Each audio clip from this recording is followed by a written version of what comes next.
নমস্কার বন্ধুরা, আমি তেজস্বিনী আর আপনারা শুনছেন রাতের রহস্য। আজ আমি আপনাদের দিল্লির এমন এক জায়গার কথা বলবো যা মেহরৌলিতে কুতুব মিনারের কাছে হলেও কিছুটা আড়ালে লুকিয়ে আছে। জায়গাটার নাম জামালি কামালি মসজিদ ও সমাধি। এটা শুধু একটা পুরনো স্থাপত্য নয়, এর সঙ্গে জড়িয়ে আছে ইতিহাস আর রহস্য। একদিকে যেমন এটা মুঘল স্থাপত্যের শুরুর দিকে নিদর্শন হিসেবে গণ্য হয়, যা তৈরি হয়েছিল সিকান্দর লোদি রাজত্বের শেষ দিকে আর বাবরের শাসনের গোড়ার দিকে, অর্থাৎ প্রায় 1528-29 সালে। অন্যদিকে জায়গাটা বেশি পরিচিত তার ভৌতিক গল্পের জন্য, বিশেষ করে জিন ও অশরীরী শক্তির কাহিনীর কারণে। এটা সত্যি অবাক করার মতো যে একটা ঐতিহাসিক স্থানের পরিচিতি সময়ের সঙ্গে এভাবে বদলে যায়। তাহলে চলুন আমরা এই রহস্যময় দিকটা আরও গভীর থেকে জানার চেষ্টা করি। বহু বছর আগের কথা, দিল্লিতে একটা অলৌকিক বিষয় নিয়ে গবেষণার কর্মশালা হয়েছিল। তারপর একটা দল জামালি কামালিতে গিয়েছিল। সেই দলে ছিলেন একজন সাংবাদিক, একজন চিকিৎসক যিনি এসব বিশ্বাস করতেন না, আর কয়েকজন শিক্ষার্থী। তাদের উদ্দেশ্য ছিল এটা খুঁজে বের করা যে মানুষ এখানে কেন এত ভয় পায়। তারা সব রকম প্রস্তুতি নিয়ে গিয়েছিলেন। সঙ্গে ছিল কেটু মিটার, ভূত মিটার, থার্মাল ক্যামেরা আর আইআর ক্যামেরার মতো বৈজ্ঞানিক যন্ত্র, যাতে কিছু অদ্ভুত ঘটলে তা রেকর্ড করা যায়। সন্ধ্যায় যখন তারা সেখানে পৌঁছান, তখন কিছু শ্রমিক তাদের সূর্য ডোবার পর থাকতে বারণ করেন। কেউ মজা করছিল, আবার কেউ সত্যিই ভয় পেয়েছিল। কিন্তু ডাক্তারবাবু, যিনি এসবকে কুসংস্কার মনে করতেন, তিনি থেকে গেলেন। অনুসন্ধান শুরু হলো। প্রথমে একটা চড়া সুগন্ধ ভেসে এলো, যেন কোনো দামি আতর। অলৌকিক গবেষকরা এটাকে ঘ্রাণ দিয়ে উপস্থিতি বোঝানোর একটা প্রক্রিয়া বলেন। ডাক্তারবাবু এটাকে সাধারণ ব্যাপার বলে উড়িয়ে দিলেন, কারণ মাজারে মানুষ আসে, প্রার্থনা করে আর আতর ছিটিয়ে দেয়। কিন্তু তখনই দলের এক মেয়ে অনুভব করল কেউ যেন তাকে ছুঁয়েছে। ডাক্তারবাবু এটাকে বাতাসের ঝাপটা বলে উড়িয়ে দিলেন, কিন্তু দলের অন্যরা একটু চিন্তিত হলো। এরপর যখন তারা একটা পুরনো শুকনো কুয়োর কাছে গেলেন, তখন তাদের যন্ত্রগুলো সক্রিয় হয়ে উঠল। ইএমএফ মিটারের কাঁটা হঠাৎ ওঠানামা করতে শুরু করল, যেন কোনো শক্তির উৎস সেখানে সক্রিয় হয়েছে। আর শুধু তাই নয়, সবার ফোন আর ক্যামেরার ব্যাটারি মুহূর্তের মধ্যে শেষ হয়ে গেল। অলৌকিক গবেষণায় এটাকে শক্তি শোষণের একটা লক্ষণ ধরা হয়। অন্ধকারে ছবি তুললে তাতে আলোর গোল গোল বৃত্ত দেখা গেল, যা ধুলো বা ক্যামেরার প্রতিফলন মনে হলো না, বরং সেগুলোর একটা নির্দিষ্ট গতিবিধি ছিল।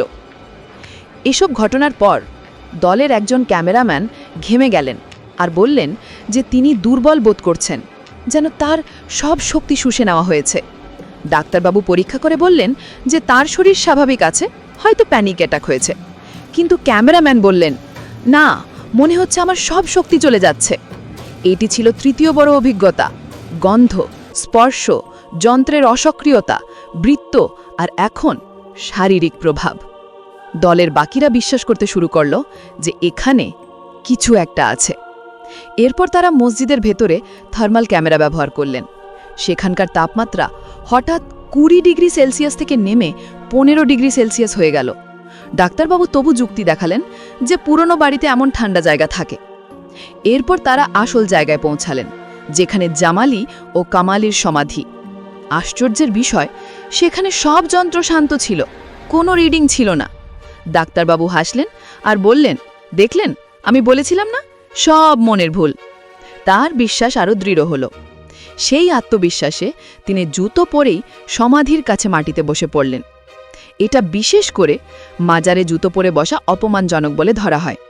তিনি মেয়েটিকে বোঝাতে লাগলেন যে তার ছোঁয়ার অনুভবটা মনের ভুল। আর তিনি যখন চ্যালেঞ্জ করলেন, কোথায় জিন, ভূতদের ডাকো, আমি বসে আছি, তখনই হঠাৎ তার গালে জোরে একটা চড় পড়ল। কে মারল? কেউকে দেখা গেল না, কিন্তু চড়টা এত জোরে ছিল যে তার গালে আঙুলের দাগ বসে গেল, পুরোটা লাল হয়ে উঠল। সবার মুখ হাঁ হয়ে গেল। ডাক্তারবাবু কাঁপতে কাঁপতে বললেন যে কোনো অদৃশ্য কিছু তাকে মেরেছে। তার সব যুক্তি এক মুহূর্তে উব হয়ে গেল। তিনি ভয় পেয়ে বললেন, চলো এখান থেকে। তাকে নিয়ে যখন দলের সদস্যরা বের হচ্ছিল, তখনও মনে হলো যেন কেউ ধাক্কা দিচ্ছে। তিনি দূর থেকে হাত জোড় করে ক্ষমা চাইলেন, যে মানুষটা এসব বিশ্বাস করত না সেই সবচেয়ে বেশি ভয় পেয়েছিল। কিন্তু আরেকটা ঘটনা ঘটেছিল। দলের অন্য সদস্য, যিনি ডাক্তারবাবুর সঙ্গে মজা করছিলেন, তিনি তার পিঠে গভীর আঁচড়ের দাগ দেখতে পেলেন, যেন কেউ নখ দিয়ে আঁচড়ে দিয়েছে। এমন অলৌকিক আঘাতে অনেক সময় ব্যথা সঙ্গে সঙ্গে বোঝা যায় না, তাই এটা পরে দেখা গেল। এভাবেই সে রাতের ঘটনা শেষ হয়েছিল। গন্ধ, স্পর্শ, যন্ত্র বন্ধ হওয়া, শক্তি শোষণ, বৃত্ত, তাপমাত্রা কমে যাওয়া, আর শেষমেশ শারীরিক আঘাত, চড় আর আঁচড়। আর এটা শুধু তাদের অভিজ্ঞতা নয়, বহু বছর ধরে মানুষ এমন অভিজ্ঞতা বর্ণনা করে আসছে। কেউ ছায়া দেখেছে, কেউ হাসির আওয়াজ শুনেছে, কেউ পশুর মতো গোঙানো আওয়াজ শুনেছে, আর স্তম্ভের আড়াল থেকে উঁকি দেওয়ার ঘটনাও শোনা যায়।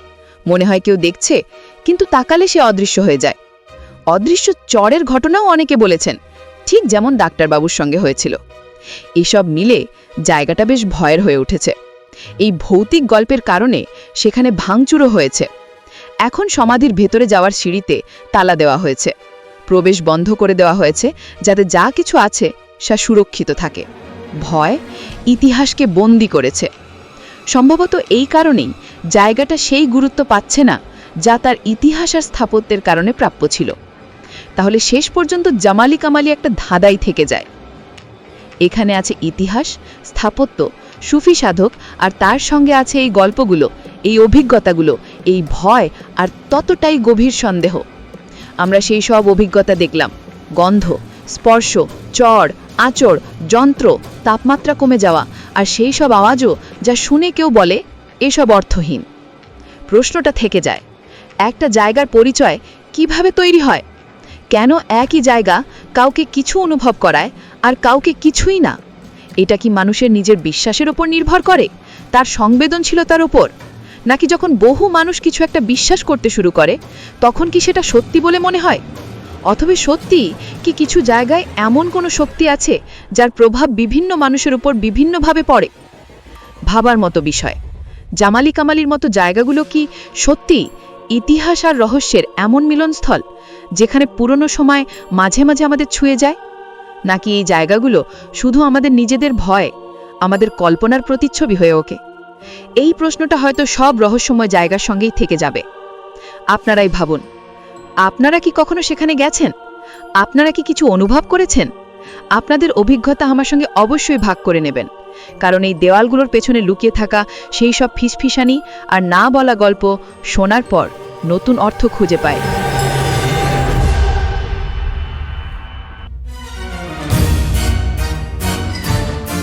শোনার জন্য ধন্যবাদ। আপনারা শুনছিলেন রাতের রহস্য। প্রতি শুক্রবার শুনুন বিশালের গম্ভীর কণ্ঠে, আর প্রতি শনিবার তেজস্বিনীর সুহরান জাগানো কণ্ঠে, শুধুমাত্র ইউটিউবে রাতের রহস্য।